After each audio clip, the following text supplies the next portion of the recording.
네, 안녕하세요.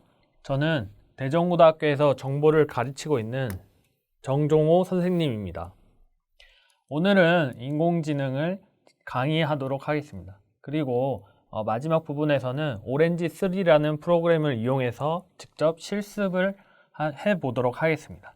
그럼 지금부터 시작하겠습니다. 먼저 이야기 하나를 들려드리겠습니다. 2014년 1월에 구글은 영국의 조그마한 스타트업 기업을 인수하는데요. 창업자가 3명에 10대 명의 연구원이 전부인 아주 작은 기업을 무려 4억 달러, 약 5천억 원에 인수를 합니다. 이 기업은 바로 딥마인드입니다.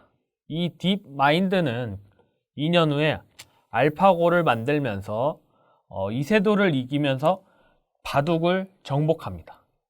이러면서 알파고 쇼크라고 하면서 신드롬이 생기고 이후로 인공지능의 시대가 오게 됩니다.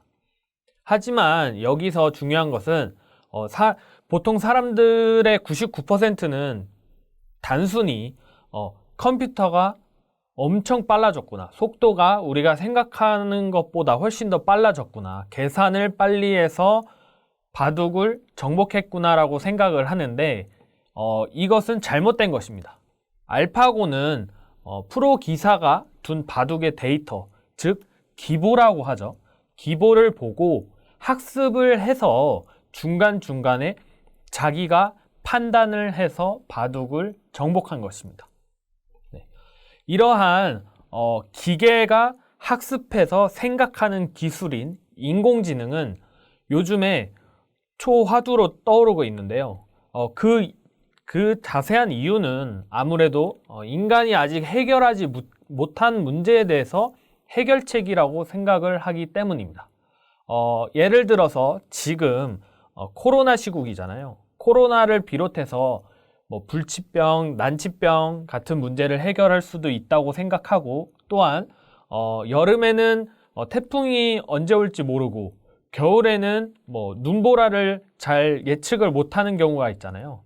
이러한 아직 인간이 해결하지 못한 문제에 대해서 해결책이 될 수 있다고 생각합니다. 알파고 이전에 IBM에서 만든 인공지능 왓슨은 미국 최대 퀴즈쇼에서 오프라인 상태로 1등을 합니다. 이후에 미국에서 암 진단 인턴 생활을 하고 기계한테 인턴 생활을 했다는 게 조금 어색하지만 암 진단 학습을 한 후에 지금은 실질적으로 병원에서 암 진단에 쓰이고 있습니다. 먼 얘기 같지만 우리나라에도 길병원, 카톨릭병원 등 6개 병원에서 이 암 진단으로 왓슨을 쓰고 있고 사람보다 더 정확도가 높다는 평이 많습니다. 이렇게 인공지능은 우리 사회를 송두리째 바뀌고 있습니다. 가장 큰 점에서는 우리가 어떤 문제나 고민이 있으면 예전에는 마을의 어르신이나 전문가를 찾아가서 물어봤지만 지금은 인공지능이 이를 대체하고 있습니다. 마치 30년 바둑을 둔 이세돌보다 30억 번 바둑을 둔 알파고를 찾게 되는 것처럼입니다. 그래서 인공지능이 왜 대단하냐면 바로 전통적인 문제 해결과 방법이 다른 문제 해결 방법을 하는데요. 우리는 기존의 데이터를 규칙에 넣어서 해답을 밝혀냈습니다. 쉽게 말해서는 우리는 y는 ax 플러스 b라는 곳에 x1을 넣어서 y1을 넣어서 만들어냈습니다. 하지만 인공지능, 특히 기계학습은 이 데이터와 해답을 가지고 규칙을 밝혀냅니다. 우리가 1부터 5까지 더하면 몇이죠? 15죠. 그 다음에 1부터 10까지 더하면 55죠. 그 다음에 1부터 100까지 더하면 5050입니다.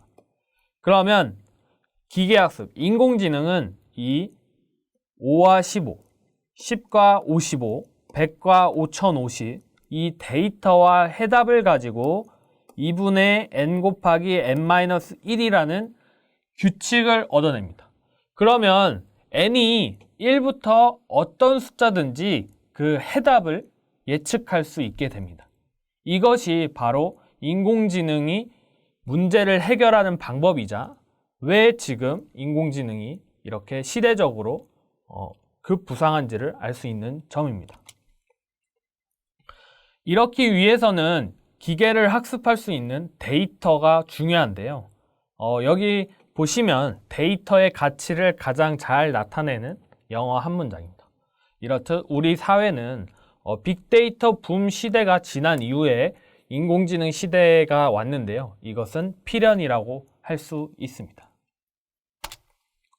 그래서 인공지능이 뭐냐? 인공지능은 인간의 학습 능력과 추론 능력, 지각 능력, 자연 언어의 이해 능력 등을 컴퓨터 프로그램으로 실현한 기술인데요. 이렇게 말하면 좀 어렵잖아요. 쉽게 말해서 예전에는 인간이 잘하는 일과 기계가 잘하는 일이 있었습니다. 예를 들어서 여러분한테 1부터 100까지 곱하라고 하면 할 수는 있지만 별로 하고 싶지는 않잖아요. 100까지 더하는 거 말고 곱하는 거요. 이런 거는 기계가 잘합니다. 컴퓨터한테 1부터 100까지 곱하라고 하면 뭐 0.1초도 안 되는 시간에 계산을 마무리하는데요. 이렇게 컴퓨터가 잘하는 면이 있었고 자연어, 즉 대화는 컴퓨터가 잘 못했어요. 대화라든지 감정 파악이라든지 아니면 추론하는 능력은 인간의 영역이라고 생각을 했습니다.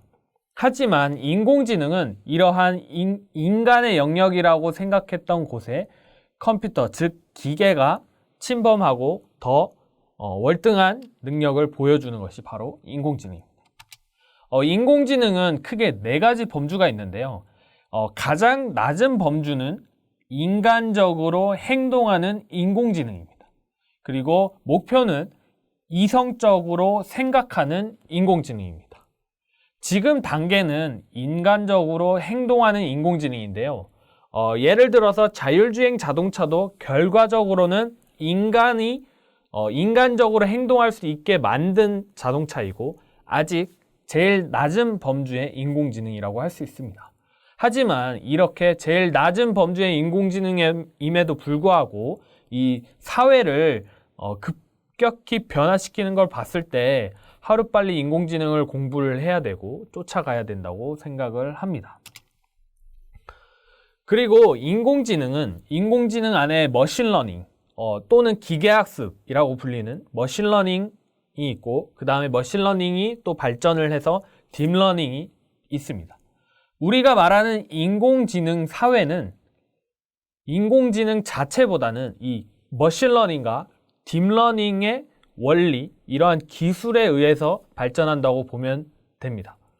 그러니까 단순히 AI 스피커를 쓰냐, 뭐 VR, AR 뭐 등등의 인공지능 플랫폼이나 툴을 활용하는 게 중요한 게 아니고 그 안에 있는 머신러닝과 딥러닝 알고리즘을 활용해서 우리가 해결하지 못할 거라고 생각했던 문제를 해결하는 것이 중요합니다. 그래서 우리는 인공지능 시대이지만 엄밀히 말하면 딥러닝 시대에 살고 있는 것입니다. 그래서 제가 이제부터 기계학습을 먼저 설명을 드리겠습니다. 정말 쉽게 설명을 해드리겠습니다. 아까도 봤지만 데이터를 통해 데이터와 해답을 통해 규칙을 발견한다고 했어요. 주로 규칙은 하나의 선으로 표현할 수 있어요. 그래서 기계학습은 그 데이터와 해답을 가장 잘 표현하는 선을 찾는다고 생각하시면 됩니다. 여기 왼쪽에 보면 X는 1, 2, 3, Y는 1, 2, 3이란 데이터가 있고 오른쪽에 보면 좌표평면에 놔뒀어요. 그러면 우리는 선을 생각하면 어떤 선을 생각할 수 있을까요? 바로 이런 아주 단순한 Y는 뭐 X라는 선을 생각할 수 있어요. 하지만 우리가 이렇게 척 보고 척 생각할 수 있는 것은 바로 직관이란 것이 있기 때문입니다. 하지만 기계한테는 직관이 없습니다. 그러면 기계는 이러한 선을 어떻게 찾게 될까요? 일단 데이터를 가장 잘 표현하는, 잘 설명하는 선이란 바로 오차가 제일 적은 선입니다. 내가 어떠한 선을 찾으면 이 실제 값과 그 선에서 적용된 그 해답의 차이가 바로 오차인 것입니다. 이 크기가 오차입니다. 그러면 이 오차가 제일 적은 선을 찾는 일을 기계학습이라고 보면 됩니다. 그러면 직관이 없는 기계는 과연 어떻게 이 오차가 제일 적은 선을 찾을 수 있을까요? 잘 봐보세요. 일단은 기계는 계산 능력이 빠르기 때문에 랜덤으로 선을 막 긋습니다. 막 그어요. 그러면 이 파란색을 기준으로 제가 초록색 선 방향으로 선을 그어 보겠습니다. 이런 선도 그어보고 이런 선도 그어보겠습니다. 그러면 이 초록색 쪽으로 갈수록 오차가 어떻게 될까요? 당연히 초록색 쪽으로 갈수록 오차가 커지겠죠. 네, 직선이 올라갈수록 오차가 커집니다. 반대로 이 파란색 선을 기준으로 이 빨간색 선으로 선을 그어 보겠습니다. 이런 식으로. 네, 이런 식으로 선을 그어 볼게요. 그러면 어떻게 되죠? 오차가 커질까요? 점점 작아질까요? 근데 이러한 경우에도 역시나 오차가 커집니다. 그래서 데이터는 어떠한 기준의 선, 이런 오차가 제일 적은 선을 기준으로 위로 올라가도 밑으로 내려가도 오차가 커집니다. 그러면 바로 이 오른쪽과 같이 밥그릇 모양으로 그래프를 표현할 수 있습니다. 네, 오차를. 그러면 우리가 여기서도 랜덤으로 찍는 겁니다. 아무데나 찍고 기울기가 양수이면 왼쪽으로 가고 기울기가 음수이면 오른쪽으로 갑니다. 이러다 보면 가장 낮은 구역, 즉 기울기가 0인, 미분값이 0인 곳에 도달합니다. 이 점이 바로 오차가 가장 적은 곳, 바로 우리가 찾던 그 선입니다. 이런 식으로 기계는 랜덤으로 선을 그은 뒤 가장 작은 오차를 왔다 갔다 하면서 찾는데요. 이걸 가지고 바로 경사하강법이라고 합니다. 우리가 어떤 데이터에 대해서 그 데이터를 대표하는 선을 찾게 되면 이 왼쪽처럼 그 데이터 전반적인 것을 보고 어떤 값에 대해서 예측을 할 수 있습니다. 예를 들어서 내가 공부를 90시간을 했다. 그러면 한 75점 정도 성적을 맞을 수 있겠구나. 이런 식으로 예측을 할 수도 있고요. 오른쪽처럼 A와 B를 분류를 하는 선을 찾을 수도 있습니다. 네. 기계학습은 선을 찾는 일. 이제 조금 감이 오시나요? 조금만 더 깊이 들어가면 기계학습은 지도학습과 비지도학습으로 나뉩니다. 강화학습은 이후에 좀 발전된 형태로 나온 것이고요. 알파고로 인해서 가장 널리 알려지긴 했지만 강화학습은 이후에 나온 겁니다. 강화학습은 보상 시스템으로 학습을 하는데요. 주로 점수를 생각하면 돼요.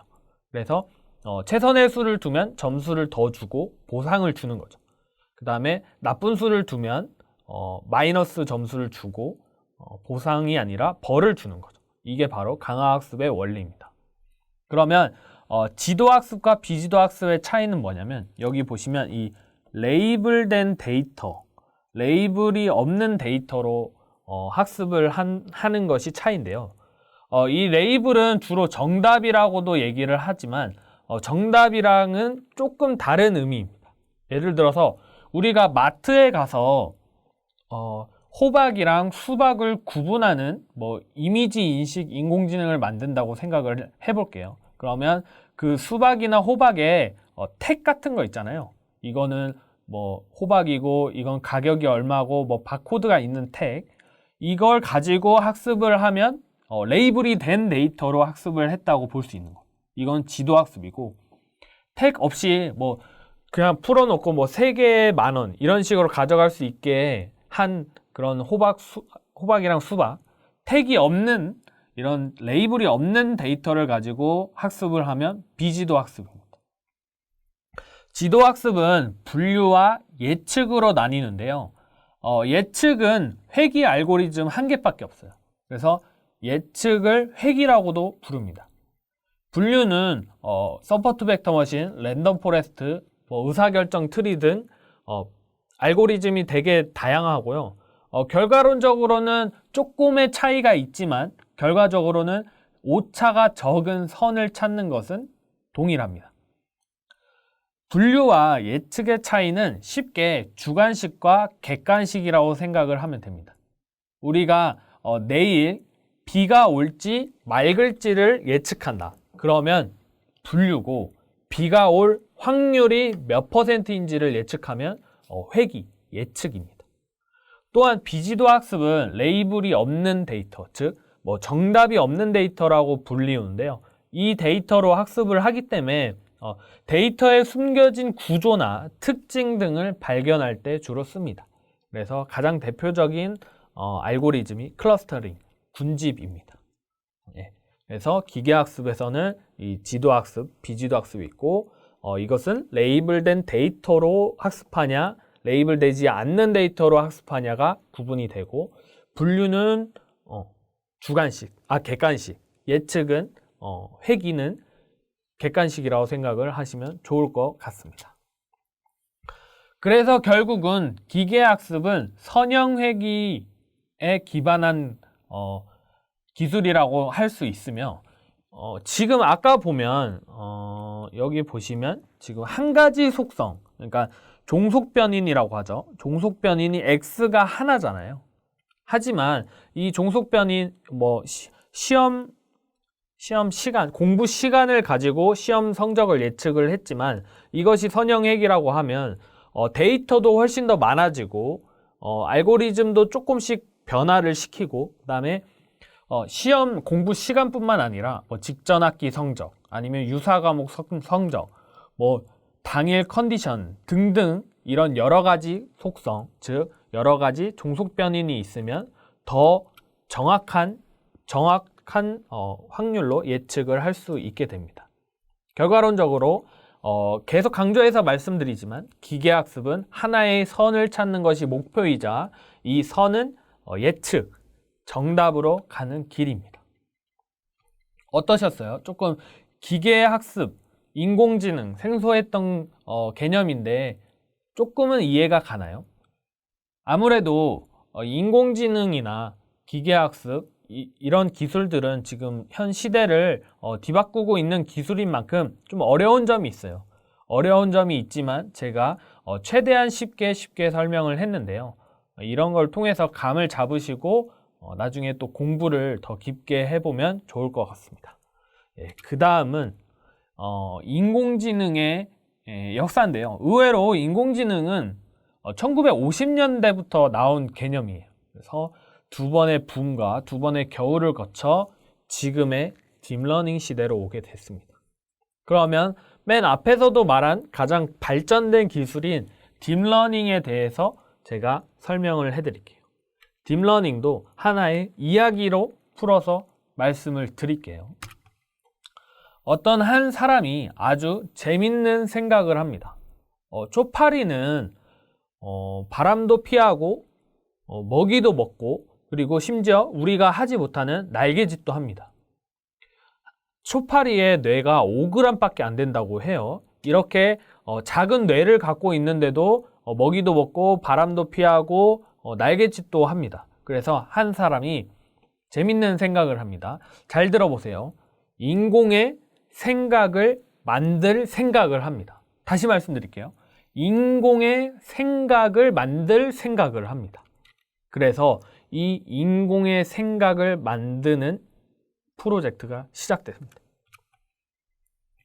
인공의 생각을 만들기 위해서는 인공의 신경망이 필요하고, 인공의 신경망을 만들기 위해서는 당연히 인공의 세포가 필요하잖아요. 그래서 생물학에서 가져온 이 인공의 세포, 시냅스라고 하죠.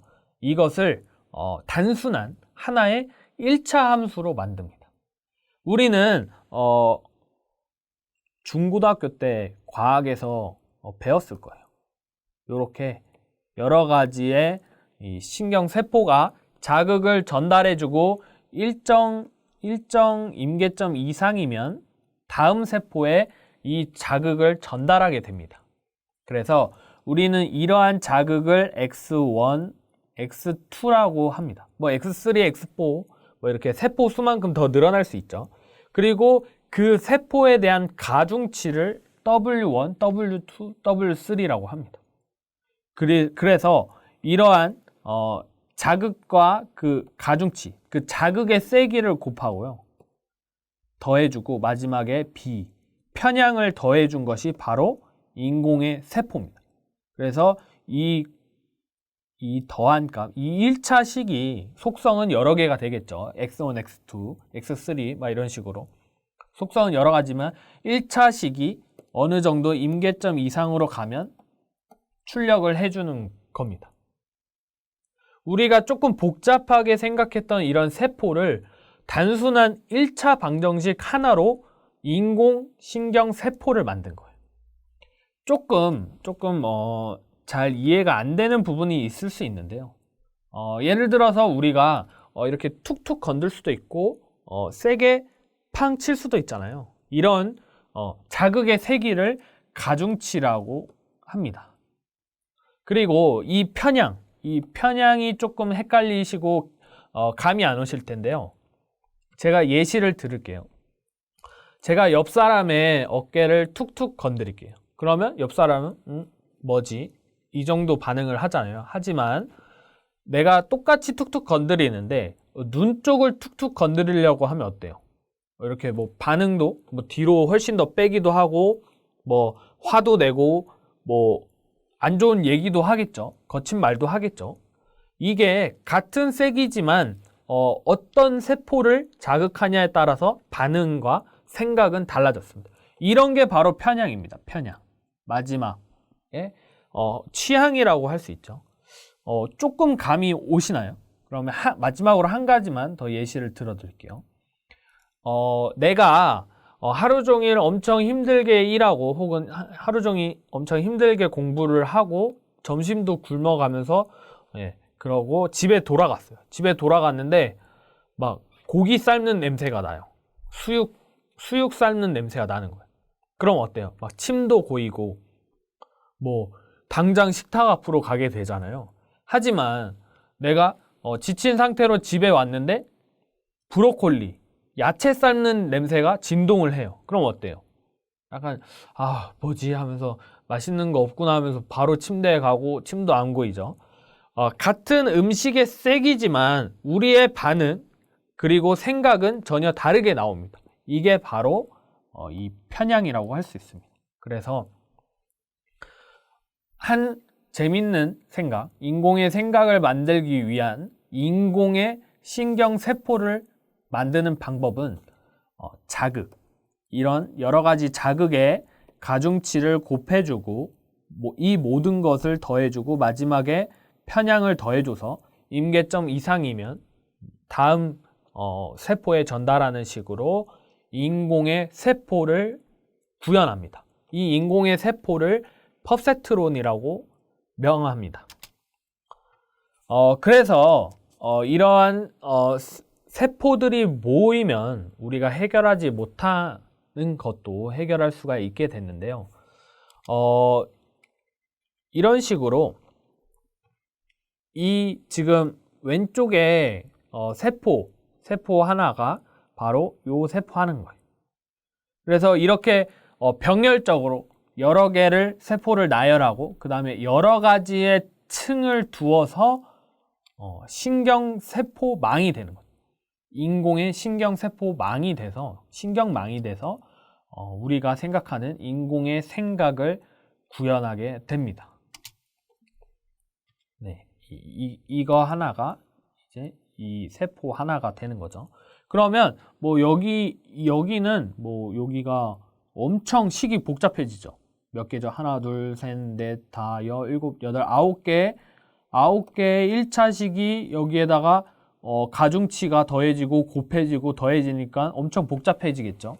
이렇게 복잡한 생각이 바로 인공신경이 되고 인공신경망이 되고 바로 인공의 생각을 만들게 되는 겁니다. 그래서 제가 좀 객관적으로 볼 수 있는 자료를 가져왔어요. 이거 제가 직접 만들었는데요. X1이란 선이 있어요. 이거는 세로선이에요. 세로선을 기준으로 왼쪽은 주황색, 오른쪽은 파란색으로 나누는 선이고 X2는 가로선이에요. 그래서 위에는 파란 선, 밑에는 주황선으로 나누는 선이에요. 이 두 가지 세로선과 가로선을 가지고 이 오른쪽에 있는 이 파란색 데이터와 주황색 데이터를 나눌 수 있을까요? 이 지금 파란색 데이터와 주황색 데이터를 나누려면 어떻게 하죠?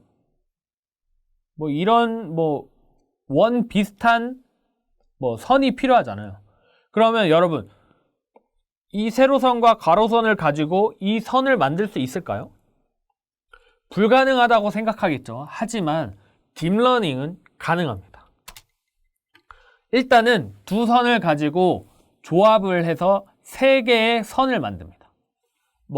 X1에다가는 조금 많이 뒤집은 다음에 0.32 정도를 곱해주고 X2에는 뒤집은 다음에 마이너스를 한 다음에 조금 가중치를 둬서 곱해줍니다. 그러면 P1이 생깁니다. P1은 뒤집어진 상태로 잠시만요. 뒤집어진 상태로 이렇게 약간 비스듬한 선이 생기게 됩니다. P2도 역시 마이너스 0.49를 X1에 곱해주고 마이너스 0.32를 X2에 곱해줘서 약간 가로로 비슷한 선을 만들어 주고요. 같은 방식으로 P3도 이런 식으로 선을 만들어 줍니다. 그리고 나서 한 번 더 선을 조합을 합니다.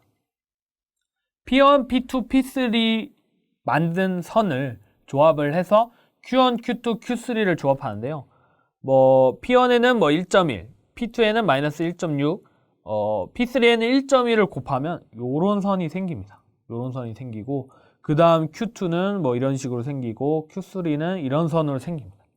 그리고 나서 마지막으로 Q1, Q2, Q3를 조합을 하면 Q1에 3.1, Q2에 0.75, Q3에 마이너스 1.1을 곱하면 이런 Y, 이런 선이 생기게 되는 거예요. 이런 선. 어떠세요? 우리가 처음에는 요 X1과 X2 가로와 세로선을 가지고 주황색과 파란색 데이터를 나누는 거는 불가능하다고 생각을 했잖아요. 우리가 아무리 인공지능을 지금 배우고 있더라고 해도 저게 어떻게 가능하지? 라는 생각을 많이 품으셨을 거예요.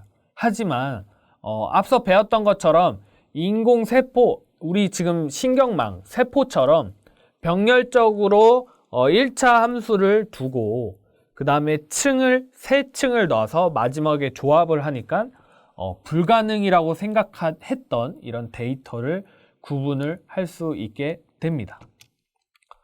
이런 식으로 이렇게 하나하나 여러 개 병렬적으로만 놓게 되면 많은 일을 하진 못했지만 이 세포 수가 많아지고 층이 많게 되면 우리가 생각하지 못했던 문제로 해결하게 됩니다. 예를 들면 필기체를 구분도 할 수 있게 되는 거죠. 그러면 여기서 질문이 있을 수 있어요. 질문. 선생님, 이 3.1이나 0.75 그리고 1.1 이런 것들은 어떻게 아나요? 이런 의구심이 들잖아요. 저거를 우리도 알면 우리도 해결할 수 있어 라고 생각할 수 있지 않을까요? 그쵸? 이 숫자들은 어떻게 나오냐면 다 해본 거예요. 인공지능이 이것도 얘는 가중치를 크게 줘보고 얘는 거꾸로도 해보고 얘는 거꾸로 준 다음에 조금만 가중치를 줘보기도 하고 왔다 갔다 하면서 다 해보니까 나온 거예요. 마치 수학을 조금 영향이 조금 줄었지만 하지만 끝까지 열심히 하는 친구들이 뭐 쌓기나무 문제나 이런 유의 문제를 보면 이렇게 일일이 다 하는 친구들이 있어요. 일일이 다 하는 친구. 그래서 결국 이 친구는 맞았죠.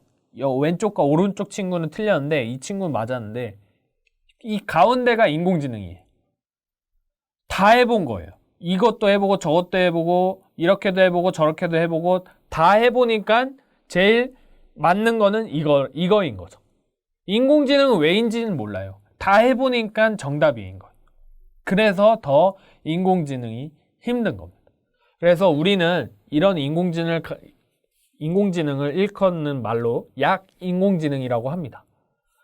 이 약인공지능은 왜인지를 모르기 때문에 특정 일에만 특화되어 있습니다. 예를 들어서 AI 스피커를 가지고 뭐 주식 투자를 할 수 있어요? 아니면 자율주행 자동차를 할 수 있나요? 못하죠. 그런 것처럼 지금은 한 문제를 해결하는 데만 특화된 인공지능이 약인공지능이고 우리가 이런 왜인지를 알고 또 다른 기술이 좀 더 해결이 되면 발전되면 강인공지능, 범용적으로 쓸 수 있는 인공지능이 나오게 됩니다.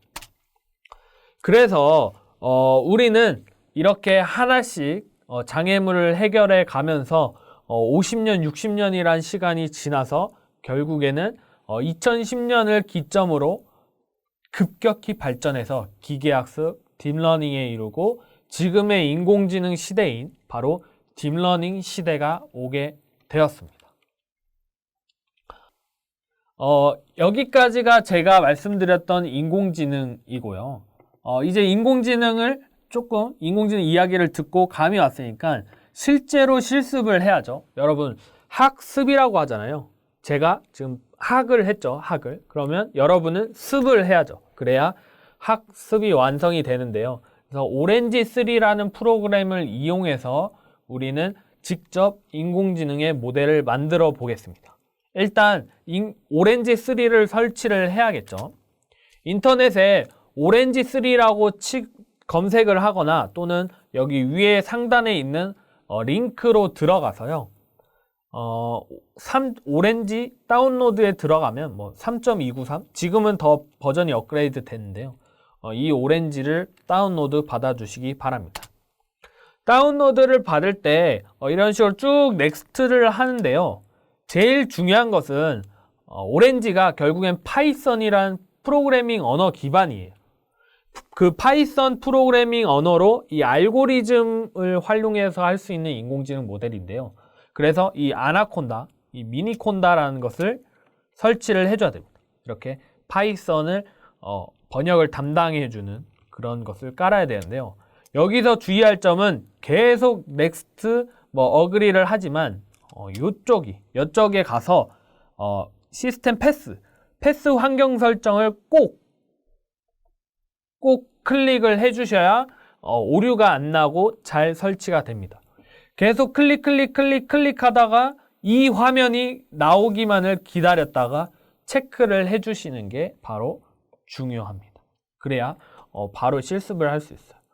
가끔 이런 소프트웨어나 인공지능 학습을 할 때 이런 플랫폼이 잘 설치 안 돼서 고생이 많은데요. 이 점 꼭 유의해 주시기 바랍니다.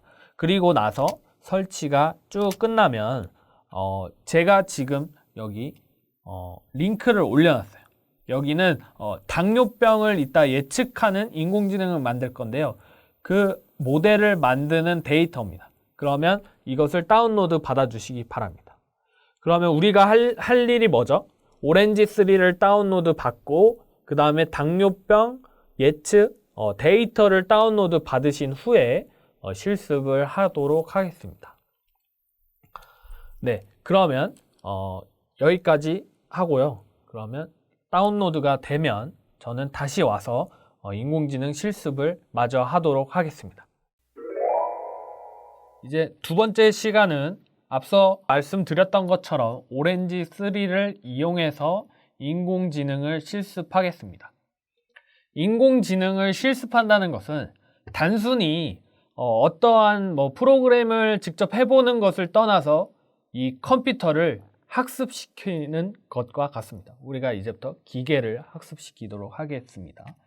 그래서 오렌지 3를 깔고 이 실행을 시키면 요런 창이 뜹니다. 창이 뜨고 옆에 보시면 이런 위젯을 묶어둔 탭이 있는데요.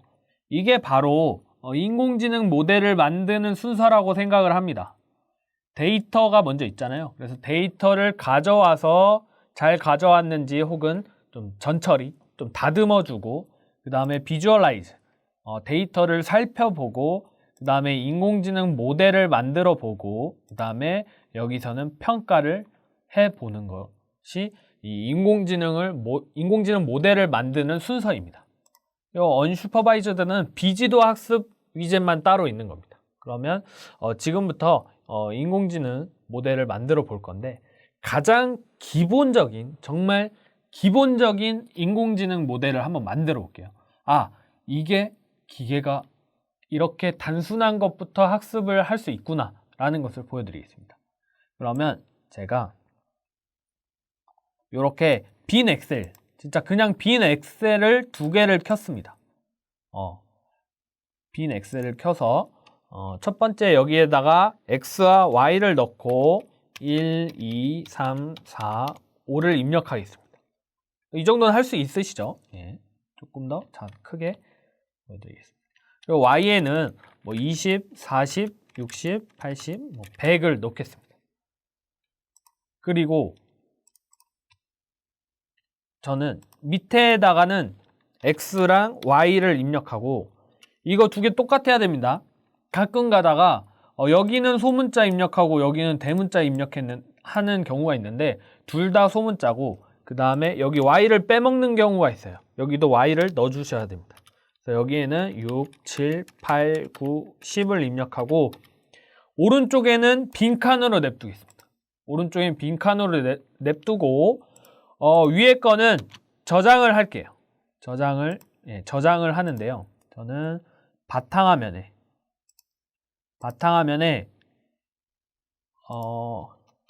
트레인 데이터라고 하겠습니다. 트레인 데이터. 그럼 이름에서부터가 느낌이 오시죠? 이걸로 학습을 하겠습니다. 그러면 학습을 했으니까 뭘 해야 되죠? 테스트, 평가를 해야죠. 그럼 아래 거는 제가 테스트 데이터라고 해서 바탕화면에 저장을 하겠습니다. 그럼 저희는 아주 간단하지만 지금 트레인 데이터와 테스트 데이터를 만들어 봤습니다. 그러면 여기까지가 끝이고요. 데이터를 불러오도록 하겠습니다. 데이터를 불러오는 방법은 여기 4개 보이시죠? 데이터를 불러오는 방법은 하나, 둘, 셋, 4개가 있습니다. SQL 데이터는 DB에서 쓰는 데이터고요. 크게 많이는 쓰지 않죠. SQL 불러올 때 쓰고 여기 데이터셋은 오렌지 3에서 기본적으로 제공하는 데이터입니다. 이 데이터들은 인공지능을 하기에 잘 정제되어 있는, 처리가 잘 되어 있는 데이터들입니다. 예를 들면 심장병 수술 후 생존 예측 데이터, 그다음에 보스턴 집값 예측할 수 있는 데이터 이런 식으로. 그다음에 인공지능에서 가장 유명한 게 이 아이리스, 붓꽃 품종 구분하는 데이터인데요. 이렇게 인공지능 만드는데 조금은 데이터가 적합한 것들을 모아둔, 초보들도 쉽게 하라고 데이터를 모아둔 게 바로 데이터셋입니다. 그리고 CSV 파일, 컴마로 나눠진 파일을 불러오는 CS 파일 임포트가 있지만 이 그냥 파일에서도 CSV도 받아올 수도 있고 엑셀 파일도 받을 수 있어서 가장 보편적으로 그냥 이 파일 위젯을 많이 씁니다. 그러면 우리는 이 파일 위젯으로 데이터를 불러올 건데요. 위젯을 가져오는 방법은 크게 3가지입니다. 클릭하거나 가져오거나 드래그하거나 오른쪽 클릭해서 파일을 넣는 방법입니다. 그래서 이 파일을 더블 클릭을 하고요. 그 다음에 여기 폴더 모양 점점점 보이시죠? 여기서 우리가 만든 데이터를 가져오겠습니다. 좀 바탕화면에 트레인 데이터를 가져올게요. 트레인 데이터를 가져오면 보시다시피 우리가 만든 XY가 있죠. XY가 있고 타입이 너머리, 즉 숫자형입니다. 타입은 주로 카테고리컬, 텍스트, 데이트 타입인데요. 카테고리컬은 우리가 예, 아니오를 1, 0으로 나타내기도 하잖아요. 또는 남자와 여자를 1, 2로 나타내잖아요. 이렇게 숫자이지만 카테고리로 나눈, 분류를 해놓은 데이터를 카테고리컬이라고 합니다. 예. 그리고 너머릭은 아까 말씀드렸다시피 숫자형, 그리고 텍스트는 텍스트, 데이타임은 날짜나 시간 등의 데이터를 의미합니다. 그래서 이 타입을 정해주고요. 여기 보면 롤을 정해줍니다. 역할을 정해주는데요. 주로 피처, 속성을 가지고 타겟을 예측을 합니다. 피처가 속성이자 종속 변인이라고 생각하시면 되고요. 독립 변수라고 생각을 하시면 되고요. 타겟이 우리가 예측할 대상, 즉 종속 변수라고 생각을 하시면 됩니다. 메타는 연번 같은 거 있잖아요. 맨 앞에 1, 2, 3, 4, 5, 6, 7, 8, 9, 10이나 아니면 이 데이터는 좀 필요한 것 같기도 하고 필요 없는 거 방해를 하는 것 같기도 하다. 이런 것들은 메타입니다. 또 스킵은 이것은 우리가 기계를 학습하는데 오히려 방해가 되거나 불필요하다. 그럼 스킵입니다. 예를 들어서 우리가 수명을 예측하는 인공지능을 만드는데 터무니없이 국제 유가 데이터가 포함되어 있어요. 그럼 이런 거는 오히려 데이터 학습을 방해를 하죠. 그런 것 같은 경우는 스킵을 해줍니다. 우리는 X를 가지고 Y를 예측해 보도록 하겠습니다. 그래서 X는 피처, 속성이고 Y는 타겟입니다. 그러면 타겟으로 두면 이렇게 회색, 음영이 칩니다. 그리고 어플라이를 하고 놔둬보겠습니다. 그러면 우리는 데이터가 잘 들어왔는지 확인을 해야 되잖아요. 그래서 여기 보면 데이터 테이블, 두 번째 칸에 데이터 테이블이 있습니다. 데이터 테이블로 이렇게 연결만 해주면 끝입니다. 그러면 이걸 더블 클릭하면 데이터가 잘 들어왔는지 확인을 할 수 있습니다. 보다시피 우리가 엑셀에 만들었던 1, 2, 3, 4, 5, 그 다음에 20, 40, 60, 80, 100 간단한 데이터가 들어온 것을 알 수 있습니다. 우리가 이 Y를 타겟으로 저장을 해서 이 타겟은 맨 앞에 오게 됩니다. 그래서 우리는 이렇게 데이터를 잘 가져왔습니다. 그리고 한 가지 꿀팁은 저는 여기 보면 위젯 옆에 뷰 있죠. 뷰에 디스플레이 위젯 온 탑을 눌러요. 그럼 얘가 다른 거를 클릭하더라도 이 창은 계속 위에 있습니다. 이 창 위에 있는 게 전 편하더라고요. 그래서 이런 데이터가 왔고 데이터를 가져와서 잘 가져왔는지도 확인을 했어요. 그럼 그 다음 순서가 뭐라고 했죠? 데이터를 살펴보는 것입니다. 여기 보시면 산점도, 막대 그래프, 벤 다이어그램 등등 데이터를 시각화하고 또 살펴볼 수 있는 여러 가지 기능을 가진 위젯이 많습니다. 그래서 대표적인 하나만 보도록 하겠습니다. 스캐터 플롯, 산점도라고 하죠. 오렌지의 가장 큰 장점은 이렇게 선으로만 이어주면 됩니다. 선으로만 이어주면 끝입니다. 그래서 스캐터 플롯 하면 이런 식으로 데이터를 시각화해서 살펴볼 수가 있습니다. 그래서 우리가 1, 20, 2, 40, 3, 60, 4, 80 모두 다 있는 것을 알 수 있습니다. 그래서 여기 보시면 컬러를 X나 Y로 색깔을 설정할 수도 있고요.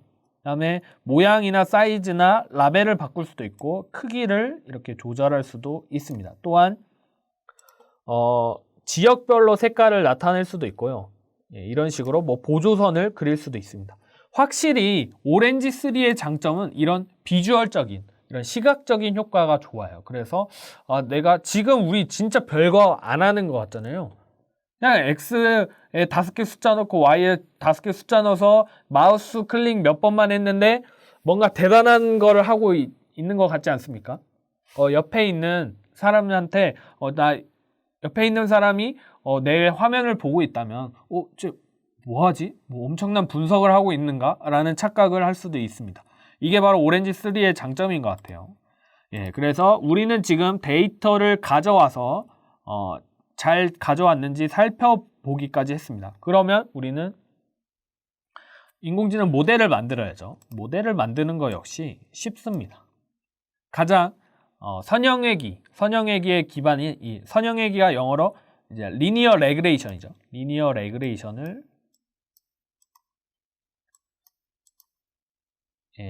리니어 레그레이션을 가져오도록 하겠습니다. 그래서 우리가 가져온 데이터를 가지고 선형회기로 학습을 하겠습니다. 학습을 했죠. 그래서 우리는 지금 F2 누르면 이름 바꿀 수도 있고요. 오른쪽 누르면 리네임 누르면 이름 바꿀 수도 있습니다. 구분을 하려고 제가 바꾸겠습니다. 트레인 데이터를 가지고 모델을 만들었어요.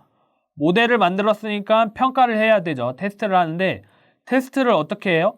이 데이터 가지고 해야죠. 그러면 저는 파일을 하나 더 불러오겠습니다. 그래서 마찬가지로 바탕화면에서 우리가 만들었던 테스트 데이터를 불러오고 여기서 주의할 점은 꼭 Y를 타겟으로 만들어줘야 됩니다. 타겟으로 만들어주고 그 다음에 저는 구분하기 위해서 테스트 데이터라고 이름을 바꾸고 있습니다. 그리고 맨 마지막 위에 이 에뷸레이트 여기서 평가를 할 수 있습니다. 프레딕션을 가져오겠습니다. 프레딕션을 가져오고 내가 학습한 모델을 지금 이 트레인 데이터로 선형회기 알고리즘으로 학습을 했습니다. 학습을 해서 이 모델을 가지고 테스트 데이터로 테스트, 평가를 해보겠습니다. 이 X가 뜨는 이유는 원래는 선형회기가 지도학습이잖아요. 정답이 있는 데이터로 학습을 하잖아요. 근데 제가 일부러 정답을 안 넣었죠. 그래서 오류가 뜨는 겁니다. 별 신경 쓰지 않으셔도 됩니다. 그러면 이런 결과가 나옵니다. 이런 결과가 보이시나요? 보면 트레인 데이터 가지고 학습을 해서 선형회기로 학습을 했고요. 이걸 가지고 테스트 데이터를 적용했어요.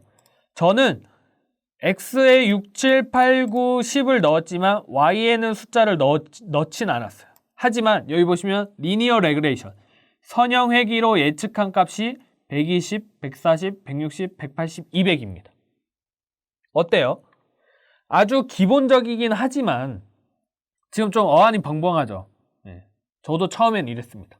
우리는 기계한테 1, 2, 3, 4, 5, 20, 40, 60, 80, 100 데이터를 주고 학습을 시켰어요. 그 다음에 우리는 뭐 120, 140, 160, 180, 200이라는 것을 말도 안 해줬는데 기계가 선형회기로 예측을 했습니다. 저의 의도와 정확하게 일치하게 예측을 했죠. 그쵸?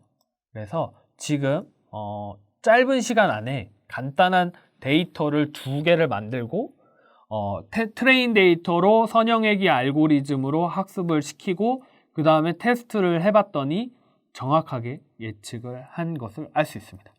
한 번만 더 강조를 하자면 저는 Y의 값을 말해주지 않았어요.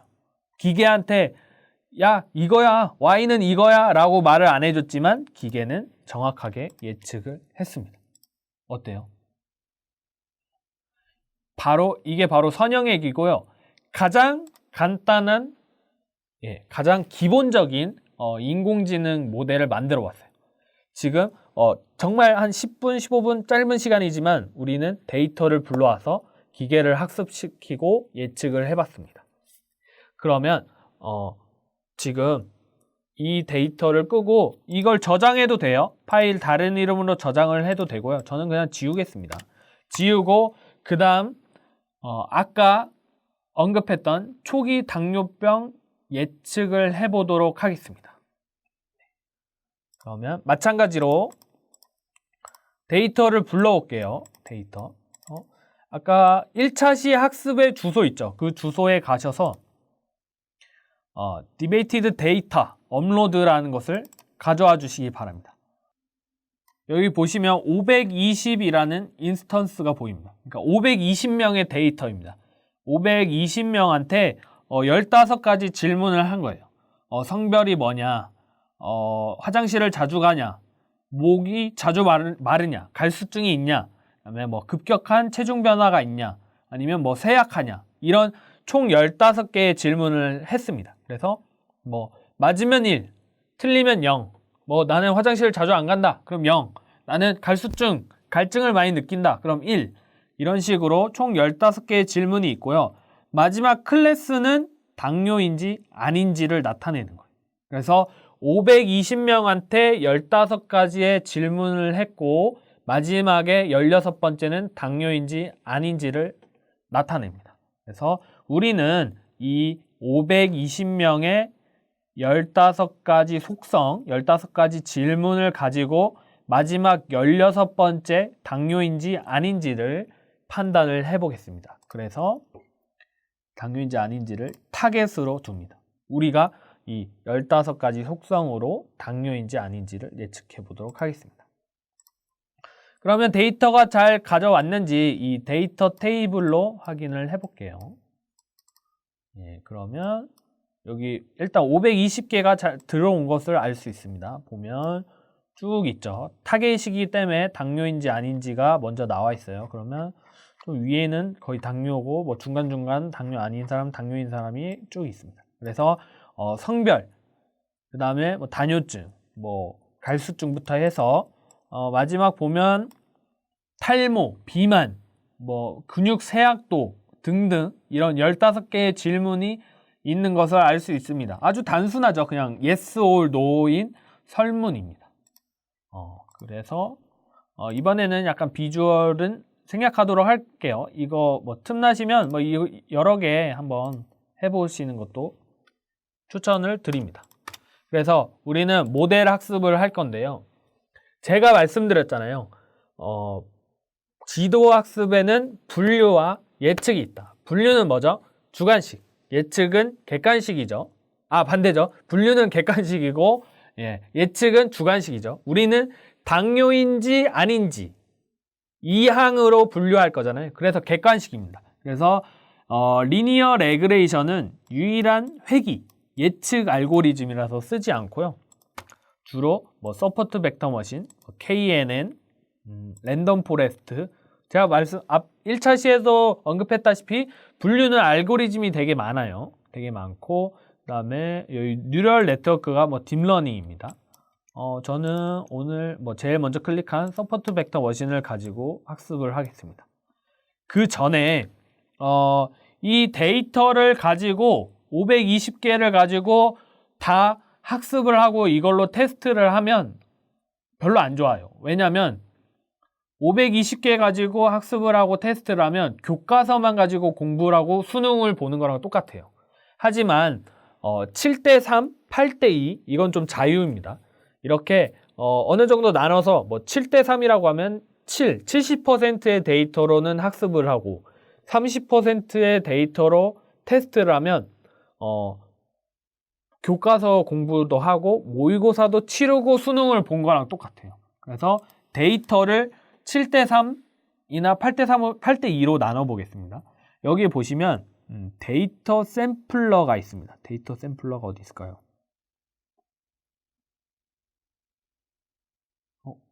잘 안 보이네요. 여기 있네요. 데이터 테이블 밑에 주사위 그림이 그려진 이 데이터 샘플러를 두고 이렇게 연결을 해볼게요. 연결을 하면 여기 보시면 이 70%로 나눌지 80%로 나눌지 저는 7대3으로 나누겠습니다. 그러면 여기 보면 364개가 70%고 156개가 뭐죠? 테스트입니다. 그래서 저는 이렇게 쭉 이어보면 지금 113개가 들어갔잖아요. 이거는 지금 30%가 들어간 거예요. 저는 서포트 벡터 머신 알고리즘은 잠시만요. 이게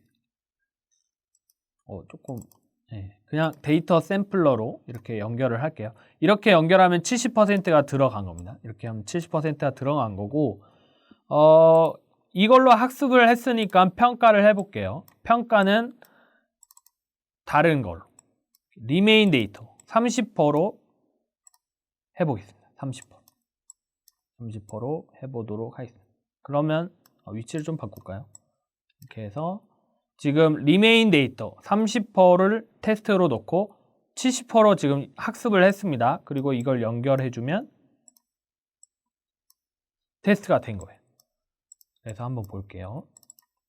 보면 이런 식으로 아까 테스트가 트레인이 364개, 테스트 30%가 156개잖아요. 그러니까 지금 156개가 들어와서 이 학습한 서포트 벡터 머신 알고리즘, 학습한 건 모델이라고 합니다. 이 모델을 가지고 예측을 해봤습니다. 그랬더니만 지금 여기 보시면 클래스가 실제 정답이에요. 근데 여기 서포트 벡터 머신 보면 예측한 거예요. 여기 보면 맞았죠. 실제 당뇨 환자인데 99%의 확률로 당뇨로 예측했어요. 뭐 두 번째는 실제 당뇨인데 97%의 확률로 당뇨다라고 예측했는데 맞았죠. 쭉 내리다 보면 거의 다 맞았죠. 요거 틀렸네요. 이렇게 중간중간 틀리는 것도 좀 있는데 이렇게 보시면 되고 대략적으로 엄청 높은 확률로 맞춘 것을 알 수 있습니다. 대부분 다 맞췄죠. 그래서 이렇게 쭉 볼 수도 있고 여기 보시면 CA라고 있습니다. 클래시피케이션 어큐러시라고 분류 정확도입니다. 이게 바로 퍼센트, 전체 경우의 수 분의 맞은 개수. 그래서 우리는 94.9, 즉 95%의 정확도를 보인 것을 알 수 있습니다. 그러니까 우리는 지금 데이터를 가져와서 7대 3으로 나누고 70%, 즉 364명의 당뇨 데이터로는 서포트 벡터 알고리즘으로 학습을 시키고 그 알고리즘을 학습시킨 것을 이 156명으로 테스트를 해봤더니 무려 95%의 정확도를 보여주는 것을 알 수 있습니다. 이 정도면 되게 정확도가 높은 거예요. 그래서 여러분이 뭐 나중에 엑셀 같은 데다가 뭐 그 15개 질문 넣은 다음에 여기다 넣으면 95%의 확률로 초기 당뇨병을 예측할 수 있게 되는 거죠. 조금만 더 보면 여기 보면 컨퓨전 매트릭스라고 있습니다. 혼동 행렬인데요. 여기를 누르면 이런 행렬이 보여요. 보면 액추얼 사실 당뇨가 아닌데 당뇨가 아니라고 정확하게 맞춘 게 53개. 그리고 당뇨인데 당뇨라고 정확하게 맞힌 게 95개입니다. 그리고 틀린 게 각각 2개와 6개인 거예요. 그래서 156명 중에 8명만 틀리고 나머지 더하면 몇이죠? 148명을 맞춘 거죠. 그래서 95%의 확률로 맞추게 된 것입니다. 그래서 이런 식으로 우리는 짧은 시간에 데이터를 가져와서 데이터를 7대 3으로 나누고 분류 모델로 학습을 해서 무려 95%의 정확도인 당뇨 예측 모델을 만들어 봤습니다. 어떠세요? 되게 재밌죠? 재밌고 신기하고 좀 강력하지 않아요? 순식간에 당뇨를 95%의 정확도로 예측을 할 수 있습니다. 그래서 짧은 시간이지만 그래도 인공지능이 이거다. 요즘에는 인공지능 좀 활용, 뭐 VR 쓰고 AR 쓰고 메타버스 쓰고 이런 식으로 활용을 많이 하려고 하는데요. 실제로 기계학습 모델을 이용해서 인공지능 모델을 만들어 봤습니다. 네, 그러면 이제 인공지능을 가지고 제가 직접 수업한 사례를 보여드리도록 하겠습니다. 네, 여러분. 그래서 지금까지 인공지능 기초 실습을 한번 해보고 조금 더 발전해봐서 초기 당뇨병 예측하는 인공지능 모델을 만들어 봤습니다. 그래서 제가 실제로 수업을 하고 아이들이 어떤 식으로 했는지를 간단하게 보여드리도록 하겠습니다. 이런 식으로 제가 오렌지를 이용해서 인공지능 수업을 했고요. 프로젝트 수업을 했습니다. 학생들이 직접 인공지능 모델을 만들고 발표를 하는 수업을 했는데요. 지금 온라인 발표를 한 모습이에요. 지금 제주도에는 다금발이라는 아주 귀한 어종이 있어요. 잘 나지도 않는데 그 중국 교배종 중에 대양 자발이라는 게 있어요. 대양 자발이를 양식 다금바리라고 속여서 팔고 있어요. 그래서 이런 제주도 어시장을 문제를 개선하기 위해서 이미지 인식으로 다금바리와 교배종을 분류하는 그런 인공지능을 만들기도 하였고요. 그리고 한 친구는 국가 GDP, 그다음 뭐 언론 자유도, 그다음에 환경 등등을 통해서 국가의 행복도를 예측하는 모델을 만들고 행복을 자가 진단하는 뭐 모델까지도 만들었습니다. 이 친구는 국어 교사가 꿈인데 제 수업을 들으면서 인공지능에 관심이 돼서 제 수업을 선택을 했는데요. 이런 식으로 문과, 인문학 성향이 강한 친구도 인공지능을 배우면 더 괜찮은 모델을 만들기도 하더라고요. 그래서 문이과 통합이 더 중요하다는 생각을 하게 되었고요. 한 친구는 제주도 부동산을 예측하는 아파트 가격 예측 모델을 만들고요. 공시지가와 실거래가를 예측하는 두 개의 모델을 만들어서 그 사이에 1.7배의 괴리감이 있는 것을 탐구할 수 있었습니다. 요즘 한국에서는 부동산 집값 상승이 문제여서 이런 사회 문제를 해결하는 인공지능을 만들기도 하였습니다. 그래서 여기까지가 인공지능과 이어지는 우리 아이들이었고요. 그리고 우리 아이들은 과거로부터 학습하여서 미래를 예측하는 법을 배우고 있습니다. 짧은 시간이지만 여러분도 이 인공지능의 재미와 이런 좀 강력함을 느끼시고 좀 더 발전해서 인공지능을 배우고 그 다음에 아이들에게 가르쳐 주는 것을 추천드리겠습니다. 그러면 저의 인공지능 수업은 여기까지 하겠습니다. 들어주셔서 감사합니다.